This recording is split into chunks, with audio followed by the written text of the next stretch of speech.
ان الحمدللہ والصلاۃ والسلام علی رسول اللہ اما بعد۔ بھائی کا سوال ہے کہ جمعہ کے دن جمعہ مبارک کہنا ٹھیک ہے؟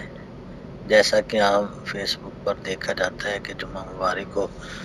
اکثر ہی لوگ فیس بک واٹس ایپ وغیرہ پہ ایک دوسرے کو یہ چیز یعنی کہ لکھتے بھیجتے سینڈ کرتے رہتے ہیں، تو پیارے بھائی اس کا اسلام کے اندر کوئی تصور نہیں ہے۔ دیکھیں جمعہ کا دن بڑا افضل ہے، اس کا بڑا مقام ہے، احادیث کے اندر اس کا بڑا مرتبہ بیان کیا گیا ہے، نبی علیہ السلام نے اپنے صحابہ کرام کو اس کی عظمت سنائی اور بتائی ہے، لیکن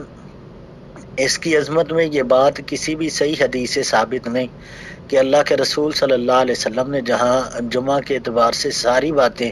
اپنی امت کو سکھلا دی، وہاں پہ اللہ کے رسول صلی اللہ علیہ وسلم نے ایسی بات کوئی نہیں بتائی کہ جمعہ کے دن کسی کو مبارک دی جائے، جمعہ مبارک کہا جائے، جمعہ مبارک ایک دوسرے کو میسج کیے جائیں۔ یہ بات کسی صحیح حدیث سے یعنی کہ جمعہ کی مبارک دینا کسی صحیح حدیث سے نہیں ملتا۔ اللہ کے رسول صلی اللہ علیہ وسلم نے جمعہ کے حوالہ سے ہر چیز اپنی امت تک پہنچا دی ہے، اس کی مبارکباد دینا کسی صحیح حدیث سے ثابت نہیں ہے، لہٰذا جمعہ مبارک نہیں کہنا چاہیے۔ واللہ اعلم۔